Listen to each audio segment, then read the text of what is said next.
Hello student, welcome to সৃজন। তো আমরা পুরো এমসিকিউ সিরিজ কমপ্লিট করে নিয়েছি এবিটিএ থেকে।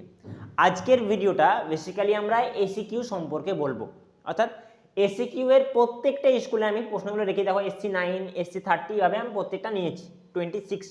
26টা প্রশ্ন। এই 26টা প্রশ্নগুলো দেখতে পাচ্ছ।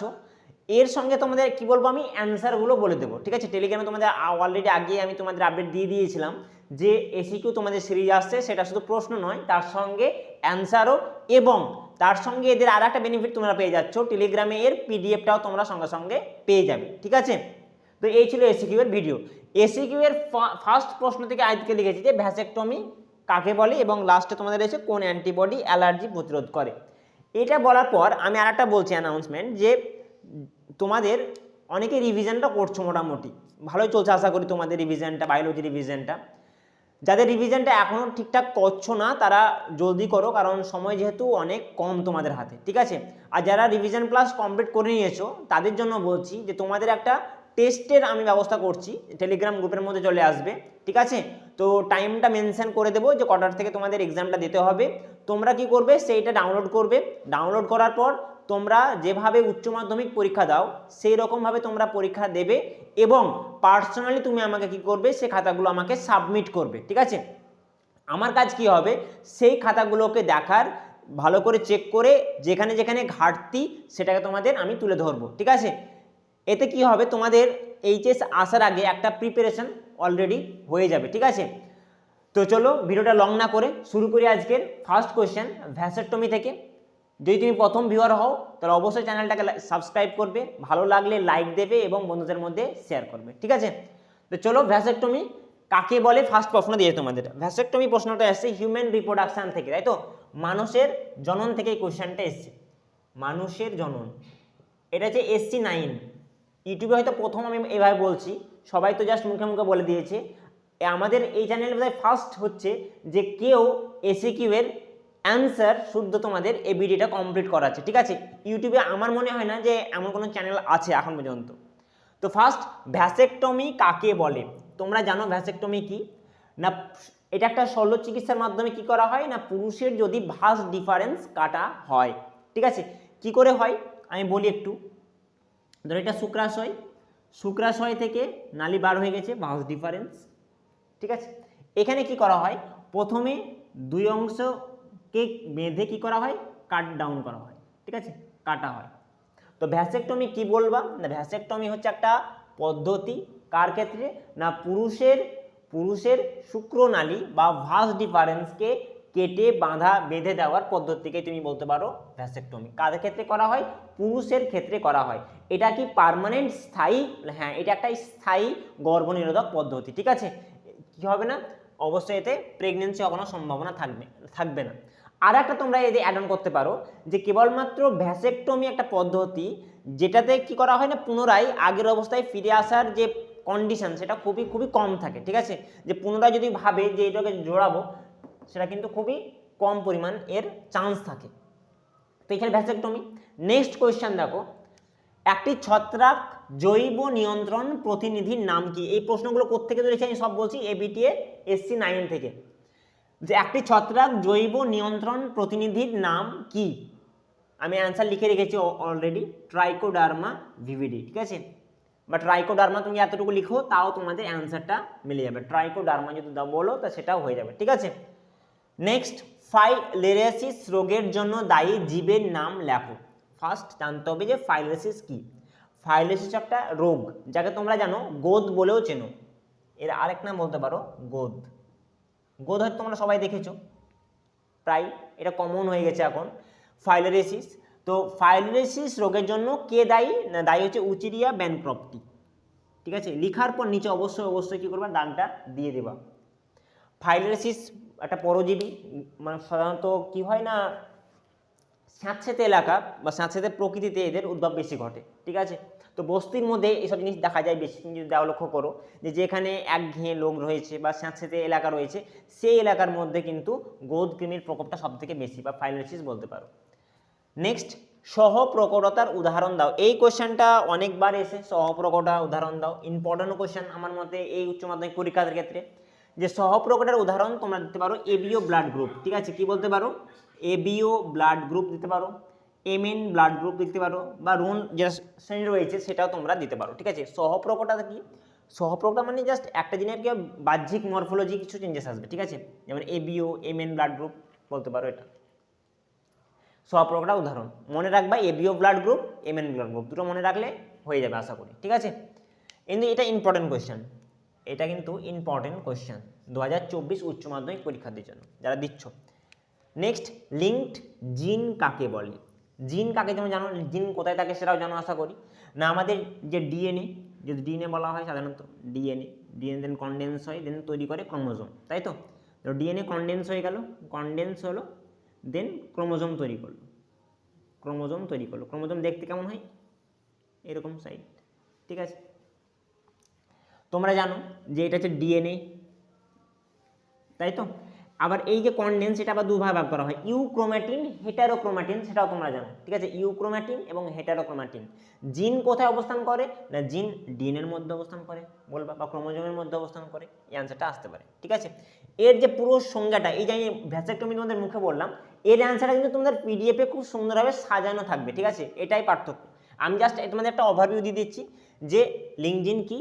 এবার লিঙ্কজিন যে ভালো করে কীভাবে লিখতে হবে সেই সমস্ত কিছু অ্যান্সার তোমরা পিডিএফে পেয়ে যাবে। নেক্সট আসছে কোয়েশ্চেন এমটিপি। এমটিপি তোমাদের কোয়েশ্চেনটা এসছে রিপ্রোডাক্টিভ হেলথ থেকে, তাই তো, রিপ্রোডাক্টিভ হেলথ থেকে কোয়েশ্চেন। এমটিপির পুরো অর্থ কী? দেখো এমডির পুরো অর্থ আমি লিখছি এখানে, এমডির পুরো অর্থ হচ্ছে মেডিক্যালি টার্মিনেশন অফ প্রেগনেন্সি। তোমরা জানো হয়তো এমটিপি কি। এমটিপির আর একটা অর্থ তুমি বলতে পারো অ্যাবর্শন, ঠিক আছে, অ্যাবর্শনটাকেও তোমরা এমটিপি বলতে পারো। যে এমটিপি কী করা হয়? অ্যাবর্শন করা হয়। প্রত্যেক বছর আমাদের পুরো পৃথিবীতে মিলিয়নস কী করা হয়? এমটিপি করা হয়। তাহলে কি স্যার এমটিপি কোনো আইন নেই? না, এমটিপি একটা আইন আছে অবশ্যই। এমটি 1971-এ তোমরা যারা এনসিআরটি পড়ছো সেখানে খুব ভালোভাবে লেখা আছে, ছায়া প্রকাশন যারা ফলো করছো সেখানেও লেখা আছে যে 1971 রুল এসেছিল যে কত সপ্তাহের মধ্যে এমটিপি করা যায়, ঠিক আছে। এই কোশ্চেনটা তোমাদের টেস্ট পেপারও রয়েছে, আগের বছরে যারা ফলো করেছে 2023-এর যে উচ্চ মাধ্যমিক টেস্ট পেপার সেখানেও দিয়েছে যে এমটিপির জন্য কত বছর ধার্য করেছে বা কত সপ্তাহ, ঠিক আছে, কত সপ্তাহ ধার্য করেছে, 20 সপ্তাহ 12 সপ্তাহ, ঠিক আছে। দুটো নিয়ে এসছে, একটা রুল এসেছিল 1971-এ, আর একটা রুল এসেছিল 2006-এ। দুটো রুল তোমাদের পড়তে হবে, ঠিক আছে। নেক্সট দেখো জিপ্ট কি। জিপ্ট এর সম্পূর্ণ নাম কি? সম্পূর্ণ নামটা বলবো, জিপ্টের পাশাপাশি যেগুলো তোমাদের দেয়নি এগুলো মনে রাখবা। গিফট এর পাশাপাশি, জিপ্টের পাশাপাশি মনে রাখবা, আমি এখানে লিখে দিচ্ছি, জিপ্ট তো পড়বাই, তার সঙ্গে গিফটটাও পড়বা, তার সঙ্গে আইসিএসআই, এই জিনিসগুলো কিন্তু একসঙ্গে পড়ে নিলে ঝামেলাটা থাকে না তোমাদের। জিপ্টের পুরো নাম কি? না জাইগোট, পুরো অর্থ দেখে নাও, জাইগোট ইন্ট্রা ফ্যালোপিয়ান ট্রান্সফার, ওকে। গিফটের পুরো নাম অর্থ কী হবে? এটা হবে জাইগোট, এটা কি গ্যামেট, তো gamete Intra Fallopian transfer. ICSI কি? এই পদ্ধতিটা আমি বলি, আইসিএসআই বা গিফটটা বলি। ফার্স্টে দেখো যে গ্যামেট ইন্ট্রা ফ্যালোপিয়ান ট্রান্সফার আর একটা জাইগোট। জিপ্টের পুরো অর্থ হচ্ছে জাইগোট ইন্ট্রা ফ্যালোপিয়ান ট্রান্সফার, অর্থাৎ জাইগোটকে কোথায় ট্রান্সফার করবে? ফ্যালোপিয়ান টিউবে। কোথায়? ফ্যালোপিয়ান টিউবে। কেন ফ্যালোপিয়ান টিউবে? ফ্যালোপিয়ান টিউবের কোথায়? না ফার্স্ট কীভাবে পদ্ধতি করা যায়, না যেসব কি বলা হয় ইনফার্টিলিটিতে ভুগছে যেসব মহিলা হতে পারে, তো তাদের ক্ষেত্রে কি করা হয়, যদি সেই মহিলার ক্ষেত্রে ডিম্বাণুটা ঠিকঠাক তৈরি হচ্ছে না বা তৈরি হওয়ার পরও রোপণ ঠিকঠাকভাবে হচ্ছে না, কোনো একটা কন্ডিশনের জন্য হয়তো তোমাদের ভাবো যে জিপটা মানে জাইগোটটা তৈরি হচ্ছে না, ঠিক আছে, ফার্টিলাইজেশন হচ্ছে বাট জাইগোট ঠিকঠাক তৈরি হচ্ছে না, ঠিক আছে। তো ওই সময় কি করা হয় না বাইরে টেস্ট টিউবে কি করা হয়, গ্যামেট অর্থাৎ স্পার্ম এবং ওভাম দুটাকে টেস্ট টিউবের মধ্যে রাখা হয়, ঠিক আছে। ধরো টেস্ট টিউবে কী করা হয়, স্পামও নেওয়া হয় এবং ওভামকে নেওয়া হয়, দেন টেস্ট টিউবের ভেতরে কী হয়, এর ফার্টিলাইজেশন করা হয়। ফার্টিলাইজেশনে করার পর যখন 8 সেল স্টেজ তোমরা পড়েছো নিশ্চয়ই, ব্লাস্টোমিয়ার, ঠিক আছে, মরুলা, ব্লাস্টুলা পড়েছো। তো যখন ব্লাস্টোমিয়ার 8 সেলের হয়, 8 সেলে যখন ব্লাস্টোমিয়ার হয়, তখন সেই সেলটাকে নিয়ে কোথায় রোপণ করবে, সোজা জরায়ুতে। কোথায়, জরায়ুতে। কেন জরায়ুতে, কেন ফ্যালোপিয়ান অ্যাম্পুলা অংশে নয়? কারণ তোমরা জানো যে অ্যাম্পুলা অংশে কি হয়, ফার্টিলাইজেশন হয়। যেহেতু আমি ফার্টিলাইজেশন অলরেডি করে দিয়েছি, এখন কি দরকার, রোপণ দরকার। তো এই জন্য আমি ফটাফট কোথায় করব, জরায়ুতে এর মানে ট্রান্সফার করব। গ্যামেট কি, গ্যামেটের ক্ষেত্রে কি হয় না, গ্যামেটের ক্ষেত্রে যদি হয় যে হয়তো শুক্রাণু পরিমাণ কম হতে পারে, অথবা ডিম শুক্রাণু পরিমাণ কম হলে কি হয় না, সেই মহিলার দেহে কি করা হয়, শুক্রাণুকে ফ্যালোপিয়ান অংশে রোপণ মানে দেওয়া হয়, নিঃসরণ করা হয় সেখানে। তারপর সেখানে কি হয় না, ধরো ফ্যালোপিয়ান, ঠিক আছে, তো এই অংশটা হচ্ছে অ্যাম্পুলা। তো এখানে ডিম্বাণু আসে, এরপর কি হয় না, শুক্রাণুকে কি করা হয়, কোথায় আনা হয়, অ্যাম্পুলা অংশে আনা হয়, এবং এখানে কি করা হয়, ফার্টিলাইজেশন করা হয়, ঠিক আছে। তো গ্যামেট ইন্ট্রাফ্যালোপিয়ান ট্রান্সফার হতে পারে। আইসিএসআর কি হয়, যেসব পুরুষের শুক্রাণু পরিমাণ খুবই কম পরিমাণে শুক্রাণু মানে ম্যাচিওর শুক্রাণু যদি খুবই কম পরিমাণে থাকে, তাহলে সেই পুরুষের শুক্রাণুকে নিয়ে কি হয়, ইনজেক্ট করা হয় ডাইরেক্ট কোথায়, ডিম্বাণুর মধ্যে। এই পদ্ধতির নাম বলতে পারো আইসিএসআই, এতটুকু। নেক্সট, প্লিওট্রপি কি বলতে পারো না, প্লিওট্রপির উদাহরণটা মনে রাখবা। প্লিওট্রপি কি এবং প্লিওট্রপির উদাহরণ এই দুটো মনে রাখবা, ঠিক আছে। প্লিওট্রপি কি বলতে পারো না, যখন একটা জিন একাধিক মরফোলজি দেখায়, একটা জিন অন্যান্য মানে বেশি বহিঃপ্রকাশ ঘটাতে পারে। এভাবে লিখতে পারো কোশ্চেন অ্যান্সারটা, যে যখন একটি জিন একাধিক বৈশিষ্ট্যের প্রকাশ ঘটায়, ঠিক আছে। এর আনসার দিতে পারো ফিনাইল কিটোনিউরিয়া, পিকেইউ, এটা মনে রাখতে পারো। ইমাস্কুলেশন বলতে কি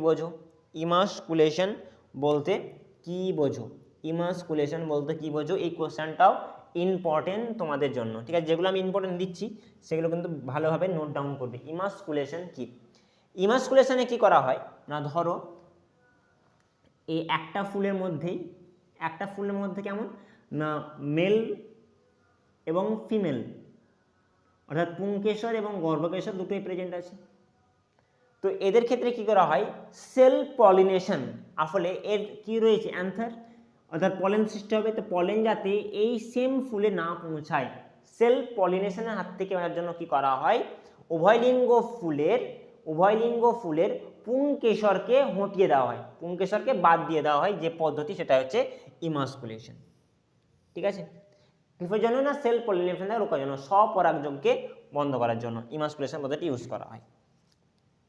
দেন হেটেরোসিস কি বলতে পারো, হেটেরোসিস বলতে পারো যে কোনো একটা নির্দিষ্ট সময়ে নির্দিষ্ট জায়গায়, হ্যাঁ, কোনো একটা নির্দিষ্ট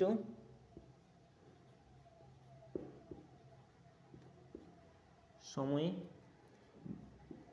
বৈচিত্র্যের বিকাশকে কি বলতে পারো, হেটেরোসিস। এটা তোমাদের এবিটির মধ্যে রয়েছে, সবগুলো তো এবিটির মধ্যে রেখেছি আমি।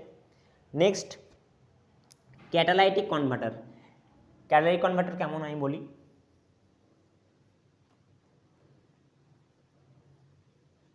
ক্যাটালাইটিক কনভার্টার এরকম দেখেছো নিশ্চয়ই অটোমোবাইল ইঞ্জিনগুলোতে, নিশ্চয়ই। তো এতে কি করা হয়, ক্যাটালাইটিক কনভার্টারের কাজ কি, ক্যাটালাইটিক কনভার্টারের ক্ষেত্রে যে আমাদের যে সিও ইউজ হয়, অর্থাৎ পেট্রোলিয়াম বা ডিজেলকে যখন আমরা ওকে জ্বালানি হিসেবে ইউজ করি, তখন কি কার্বন মনোক্সাইড ইউজ হয়, অথবা কিছু হাইড্রোকার্বন ইউজ হয়। তো ক্যাটালাইটিক কনভার্টার কি করে, এইগুলোকে কার্বন ডাইঅক্সাইডে কনভার্ট করে এবং জলে কনভার্ট করে। তো এতটুকু লিখলে তোমাদের হয়ে যাবে। লিখবা যে পেট্রোলিয়াম বা ডিজেল জাতীয় যে গাড়ি চলছে, সেই জ্বালানি থেকে আমাদের কার্বন মনোক্সাইড এবং হাইড্রোকার্বন রিলিজ হয়। তো সেখান থেকে কী করে ক্যাটালাইটিক কনভার্টার ওটাকে কার্বন ডাইঅক্সাইড এবং জলে কনভার্ট করে, এটা দ্বিমুখী প্রক্রিয়া, ঠিক আছে। নেক্সট, ওকাজাকি খণ্ডকগুলিকে যুক্ত করে কোন উৎসেচক? ঠিক আছে, যুক্ত করে কোন উৎসেচক? ওকাজাকি খণ্ডক কি সেটাও বলি আমি তোমাদের। ওকাজাকি খণ্ডক দেখো, তোমরা জানো ওকাজাকি খণ্ডক দেখা যায় রেপ্লিকেশন পদ্ধতিতে। রেপ্লিকেশনের সময়টা দেখা যায়। রেপ্লিকেশন কি না, ডিএনএ থেকে ডিএনএ তৈরির পদ্ধতিকে বলা হয়, ডিএনএ থেকে ডিএনএ কে বলা হয় রেপ্লিকেশন, তাই তো? তোমরা জানো ডিএনএ থেকে ডিএনএ কে বলা হয় যে পদ্ধতির সাহায্য করে সেটা হচ্ছে রেপ্লিকেশন পদ্ধতি। এই রেপ্লিকেশন পদ্ধতি আমরা ওকাজাকি খণ্ডকগুলিকে দেখতে পাই। ওকাজাকি খণ্ডক কি না, তোমরা জানো যে ডিএনএ রেপ্লিকেশনের সময় আমাদের ডিএনএ ডিপেন্ডেন্ট ডিএনএ পলিমারেজের প্রয়োজন হয়। কি আর ডিএনএ ডিপেন্ডেন্ট ডিএনএ পলিমারেজ, এর কিছু কাজ করে কোন দিকে, কোন ডাইরেকশনে কাজ করে না 5 প্রাইমে 5' বা 5' থেকে 3' কাজ করতে পারে। এবার যদি আমি ডিএনএ খণ্ডকটাকে দেখি, তো এটা একটা ডিএনএ পার্ট, এটা একটা ডিএনএ পার্ট, দুটো ডিএনএ পার্ট। তো এই ডিএনএর একটা হচ্ছে 5' থেকে 3', আর একটা হচ্ছে 3' to 5'। এবার আরএনএ পলিমারেজ এখানে টেমপ্লেট হিসেবে ইউজ হয়। আরএনএ পলিমারেজ টেমপ্লেট হিসেবে ইউজ হয়, তোমরা জানো, রেপ্লিকেশন পড়েছ আশা করি। তো কি হয়, 3', 5' কাজ করে কোন দিকে এটা মনে রাখবা, 5' to 3' কাজ করে। তো যদি এখানে আরএনএ পলিমারেজ এলো, তাহলে ডিএনএ ডিপেন্ডেন্ট কোন দিকে কাজ করতে পারে, 5' to 3'। তাহলে 5' to 3', 3 আমি কি আছে ওএইচ, অর্থাৎ এই প্রান্তে কি হয়, নতুন নতুন নিউক্লিওটাইডের চেন সহজেই যুক্ত হতে পারে। অপর প্রান্তে আমি দেখি, অপর প্রান্তে যদি আসে, ধরো এই প্রান্তে যুক্ত হলো, তাহলে কোন দিকে কাজ করবে, এই প্রান্তে। তাহলে একদিকে হলো 5', একদিকে হলো 3'। নেক্সটে যখন আর একটা ডিএনএ পলিমারেজ বা আরএনএ পলিমারেজ যুক্ত হবে, তখন কোন দিকে হচ্ছে দেখো, আর একটা এই সাইডে। তো একটা হয়ে যাচ্ছে 5', একটা হচ্ছে 3'। তো এইভাবে এবার যুক্ত হবে এরা। কিন্তু এর ক্ষেত্রে কি হয়েছিল, না জাস্ট 3' থাকার জন্য, নতুন নতুন জাস্ট ওএইচ থাকার জন্য নিউক্লিওটাইড, এগুলো সব নিউক্লিওটাইড অ্যাড হতে শুরু করেছিল। যখন এটা হতে যাওয়ার পর একটা ফ্র্যাগমেন্টের সৃষ্টি হয়, দেখো কিছু ফ্র্যাগমেন্ট, এই যে একটা ফ্র্যাগমেন্ট, এটাই বিজ্ঞানী ওকাজাকি আবিষ্কার করে, তার নাম অনুসারে একে ওকাজাকি ফ্র্যাগমেন্ট বলা হয়। আর এই ওকাজাকি ফ্র্যাগমেন্টকে যুক্ত করে লাইগেজ এনজাইম। ঠিক আছে, এনজাইমের নাম হচ্ছে লাইগেজ, এটা মনে রাখবো। নেক্সট দেখো, নেক্সট হচ্ছে যে তোমার, আচ্ছা রেপ্লিকেশন ফর্কটা বলে দিই, একই কোশ্চেন, রিলেটেড কোশ্চেন এখানের মধ্যে। তো রেপ্লিকেশন ফর্ক না, যখন রেপ্লিকেশন যখন স্টার্ট হয়, তখন তোমরা জানো যে ডিএনএর মধ্যে কি থাকে, নিউক্লিওটাইড কোডন থাকবে, এবার ATGC, তাই তো, এভাবে প্রেজেন্ট থাকবে ATGC।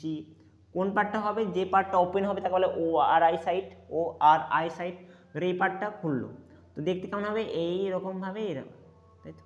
তারপরে এই নিচেরটা এইভাবে, এর অর্ধেকটা অনেকটা কেমন হয়, ফর্কের মধ্যে সৃষ্টি হয় এরকম। ঠিক আছে, ফর্কের মতো দেখতে হয় এই পার্টটা। তো রেপ্লিকেশন ফর্ক কোথায় দেখা যায় না, রেপ্লিকেশন চলার সময় রেপ্লিকেশন ফর্ক কোন সাইটে তৈরি হয় না, ORI সাইটে বলতে পারো। ORI সাইটে কোন কোন নিউক্লিওটাইড বেস থাকে সেটা বলতে পারো না, সবচেয়ে বেশি প্রেজেন্ট থাকে AT। কেন এটি থাকে, কারণ তোমরা জানো A আর T এর মধ্যে বন্ধন হচ্ছে দ্বিবন্ধন, এবং ত্রিবন্ধনের তুলনায় দ্বিবন্ধনকে ভাঙা বেশি সহজ, তাই না? তো এই জন্য সাধারণত এটি অঞ্চলটাকে ORI সাইট হিসেবে গণ্য করা হয় রেপ্লিকেশনে। ওকে, নেক্সট দেখো, টোটিপোটেন্সি কাকে বলে, টোটিপোটেন্সি সেল কাকে বলে বা টোটিপোটেন্সি কাকে বলে, এই জিনিসটা কি আমি বলি একটু। টোটিপোটেন্সি টোটিপোটেন্সির এক্সাম্পল তোমরা নিশ্চয়ই দেখেছো, যে টিকটিকি লেজ কেটে যাওয়া, এটা নিশ্চয়ই তোমরা দেখেছো যে বাড়িতে যদি টিকটিকি লেজ কেটে যায় তো কিছুদিন পর আবার নতুন লেজ গজাতে থাকে। আচ্ছা, আমাদের যদি হাত কেটে যায় তো আমাদের নতুন করে হাত গজায়? গজায় না। কেন? কারণটা বলি। প্রথমত টোটিপোটেন্সি কোথায় ইউজ করা হয়? তোমরা গাজর বা মূলো বা বিট খেয়েছো, তো যখন একে রোপণ করা হয় তখন তো গাজর থাকে না অত বড়, গাজর থাকে প্রেজেন্ট থাকে, এত বড় গাজর প্রেজেন্ট থাকে না, তখন সামান্য এতটুকুই থাকে ধরো গাছটা। নেক্সট কি হয়, এর মূল প্রান্তে এক ধরনের কোষ থাকে, সেই কোষগুলো কি করে কোষ বিভাজনে সক্ষম হয় এবং পরবর্তীকালে এটা তৈরি করে। তাহলে টোটিপোটেন্সি সেল কাকে বলবো? যে ধরনের সেল বিভাজনে সক্ষম সেই ধরনের সেলকে তুমি বলতে পারো টোটিপোটেন্সি সেল, এতটুকুই বলতে পারো। সিফিলিস আইইউডি, আচ্ছা সিফিলিস আইইউডি বলে দিচ্ছি, আইইউডি পুরো নাম বলে দিচ্ছি, ইন্ট্রা ইউটেরাইন ডিভাইস। ভারতে সব থেকে বেশি আইইউডি ইউজ করা হয়, কন্ডোমের থেকেও আইইউডিটা সব থেকে বেশি বেছে নিয়েছে মহিলারা। তোমাদের এনসিইআরটিতে খুব ক্লিয়ারলি মানে ওখানে মেনশন করা আছে যে ইন্ডিয়াতে সব থেকে যেটা বেশি ব্যবহৃত সেটা হচ্ছে আইইউডি, ইন্ট্রা ইউটেরাইন ডিভাইস। আচ্ছা, আইইউডি কি এডস রুখতে পারে? না, আইইউডি তোমাদের এডস রুখতে পারে না, ঠিক আছে। কেবলমাত্র কন্ডোম কি করতে পারে, তোমাদের এডস থেকে বাঁচাতে পারে। তো আইইউডি করার পরও তোমাদের কি করতে হবে না, যৌনমিলনের সময় অবশ্যই কন্ডোম ইউজ করতে হবে, ঠিক আছে। সিফিলিস রোগ কি এবং এর নির্ণায়ক নিশ্চিত পরীক্ষাটির নাম? টেলিগ্রামে অনেকবার এই কোশ্চেনটা জিজ্ঞেস করেছে, এর আনসার তোমরা জানো যে ভিডিআর বা ইলাইজা দ্বারাও টেস্ট করা হয়। জানি না তোমরা জানো কিনা, কিন্তু এই পরীক্ষা সাহায্য করা হয়, ভিডিআরএল পরীক্ষা সাহায্য করা যায়, ঠিক আছে। সিফিলিসের যে এটা তোমার রোগ জীবাণুটা না, এটা মনে রাখবে, যেমন মনে রাখলা ফাইলোডিসিস রোগের জীবাণু মিচুরোব্যানক্রপ্টি, একই রকম হবে সিফিলিসের যেটার জন্য দায়ী জীবাণুটার নাম সেটা তোমরা মনে রাখবে। অপসারী বিবর্তন কি? নেক্সট অপসারী আর অভিসারী। অপসারী বিবর্তন কি না, যাদের গঠন একই, যে সমস্তদের গঠন একই কিন্তু কাজ আলাদা, গঠন একই কাজ আলাদা, ঠিক আছে। তাহলে অ্যান্সারটা এভাবে লিখবো তোমরা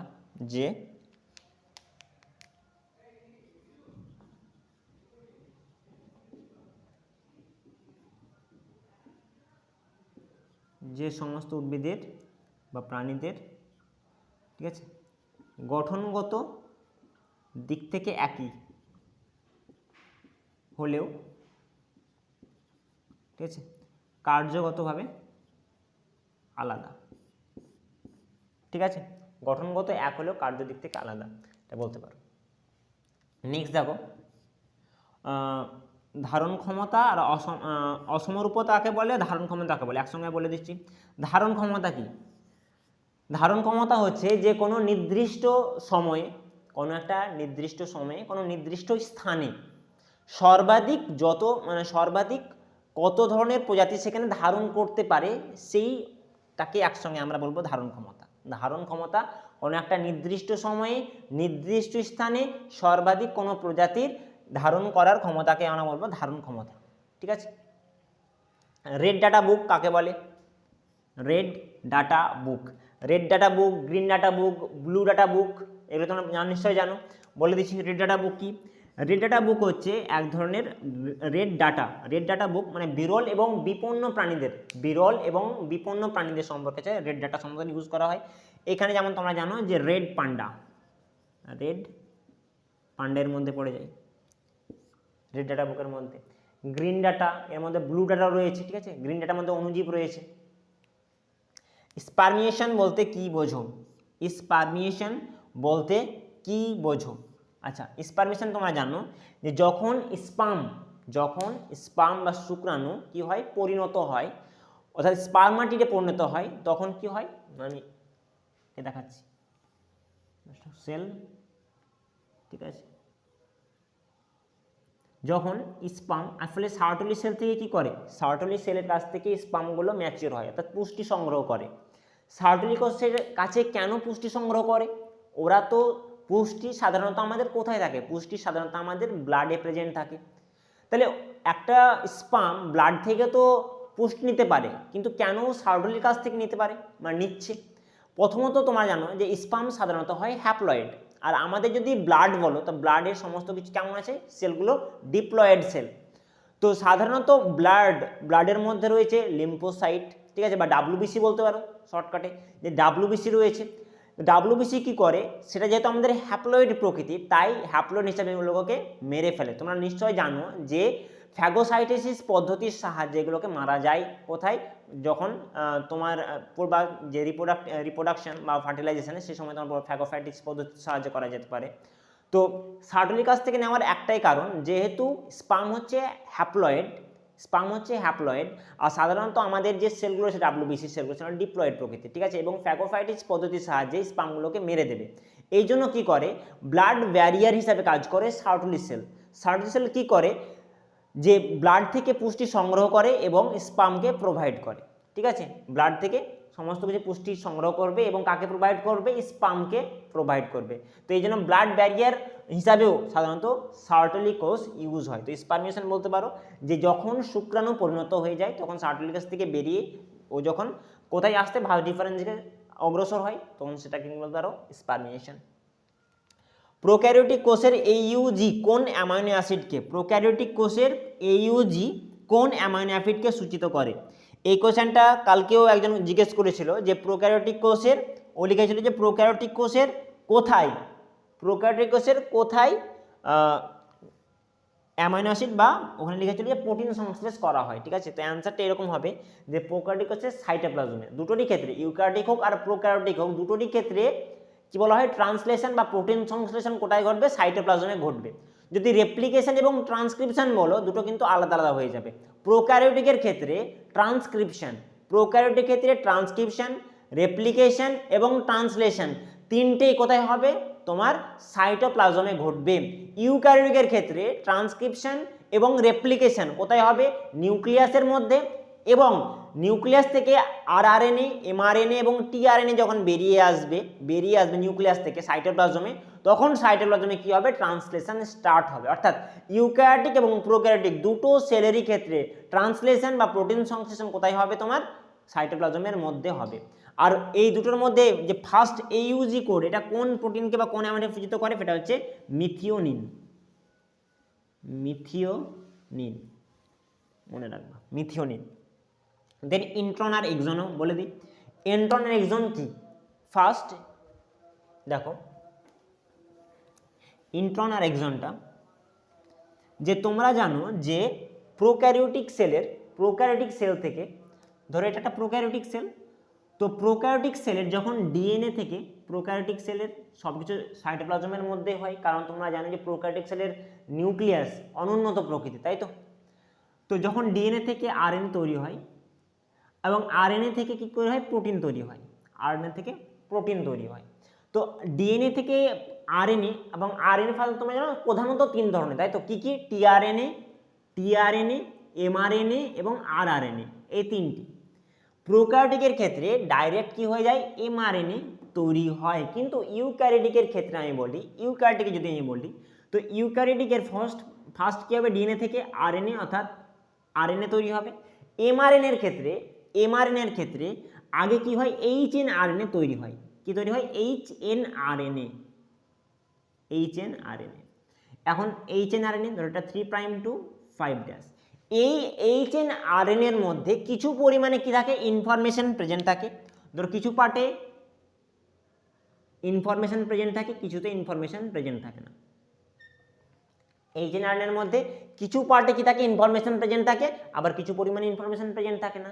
তখন কি করা হয়, ইউক্যারিওটিক সেলের এই এইচএনআরএনএ এর কিছু মডিফিকেশন চলে। মডিফিকেশনে কি হয় না, ক্যাপিং, টেলিং, স্প্লাইসিং। তোমরা যদি এনসিইআরটি পড়ো সেখানে খুব ভালোভাবে মেনশন করা আছে এবং ছায়া প্রকাশনে তো মেনশন করা আছে।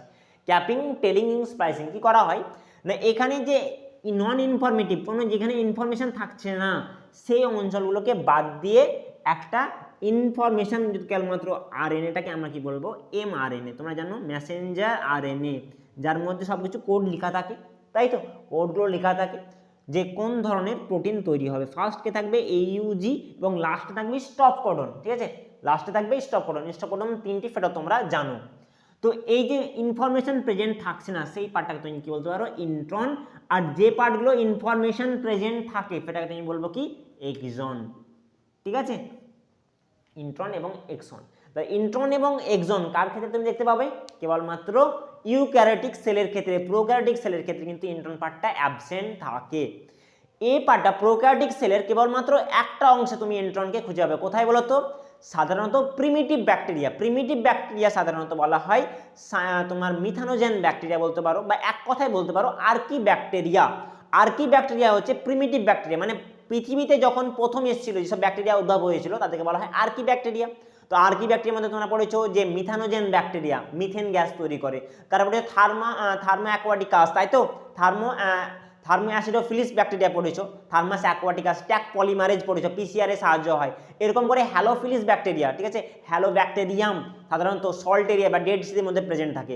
তো এগুলোর মধ্যে কি থাকে, এই ইন্ট্রন প্রেজেন্ট থাকে। তাই প্রিমিটিভের সঙ্গে যে আমাদের একটা কানেকশন রয়েছে ইভলিউশন সম্পর্ক, সেখান থেকে আমরা কিন্তু এর মানে জানতে পারি যে প্রিমিটিভেও ইন্ট্রন প্রেজেন্ট ছিল, তাই আমাদেরও আজকে কি আছে ইন্ট্রন প্রেজেন্ট আছে। ঠিক আছে, নেক্সট দেখো লাস্ট কোয়েশ্চেন দিয়েছে যে কোন অ্যান্টিবডি অ্যালার্জি প্রতিরোধ করে। এটা খুবই পাতি কোয়েশ্চেন, সহজ কোয়েশ্চেন, তোমরা হয়তো ক্লাস আমার মনে হয় যে 8 থেকে পড়ে আসো, 8, 9, 10, 11, 12 সব জায়গায় রয়েছে যে অ্যান্টিবডি তৈরিতে অ্যালার্জি প্রতিরোধ করে কোন অ্যান্টিবডি। তোমরা জানো IgE। আচ্ছা অ্যান্টিবডি কত ধরনের সেটা জানো তোমরা? অ্যান্টিবডি বলেছিলাম যে IgA, IgM, IgG, IgE, এই আরেকটা হচ্ছে IgD রয়েছে। ঠিক আছে, এই প্রত্যেকগুলোর কিন্তু কাজ কিন্তু তোমরা মনে রেখো। ঠিক আছে, ম্যাটারনাল অ্যান্টিবডি কাকে বলা হয়, প্ল্যাসেন্টাকে ভেদ করতে পারে কোন অ্যান্টিবডি, ঠিক আছে, অ্যালার্জি প্রতিরোধে সাহায্য করে আমি বললাম IgE, মাতৃদুগ্ধে পাওয়া যায়, কোলেস্ট্রমে পাওয়া যায় কি, ঠিক আছে, ঘামের মধ্যে কোন অ্যান্টিবডি পাওয়া যায়, এই সবগুলো কিন্তু তোমরা ভালোভাবে পড়ে যাবে, কারণ তোমাদের টেস্ট পেপারে বড় কোশ্চেন দিয়েছে, মানে কোথাও দিয়েছে কোশ্চেন যে 4+1 এইসব কোশ্চেনগুলো দিয়েছে। ঠিক আছে, ম্যাটারনাল অ্যান্টিবডি কি, বা MCQ আমরা যখন করছিলাম সেখানেও ছিল যে কোন ধরনের অ্যান্টিবডি প্ল্যাসেন্টাকে ভেদ করতে পারে। ঠিক আছে, তো মোটামুটি 26টা কোশ্চেন হলো তোমাদের SAQ সিরিজের আজকের। নেক্সট পার্টে আমরা 26 থেকে শুরু করব, 27 নম্বর থেকে শুরু করব। ঠিক আছে, আশা করি সমস্ত কিছু বুঝতে পারলে। যদি ভালো লাগে অবশ্যই একটা লাইক দেবা, আর একটা কমেন্ট তো অবশ্যই করো যে কেমন তোমাদের হচ্ছে, এটাও আগে কন্টিনিউ করবো কি করবো না। ঠিক আছে, সেটাও বলবো তোমাদের। আর একটা কথা বলি যে নেক্সট যে ফ্রিস্টাইল সেটা আমাদের যে 27 থেকে শুরু হবে, সেখানেও তোমাদের একই রকমভাবে PDF এবং সঙ্গে অ্যান্সার দেওয়া হবে। ঠিক আছে, তো আজকের জন্য এখানে টাটা।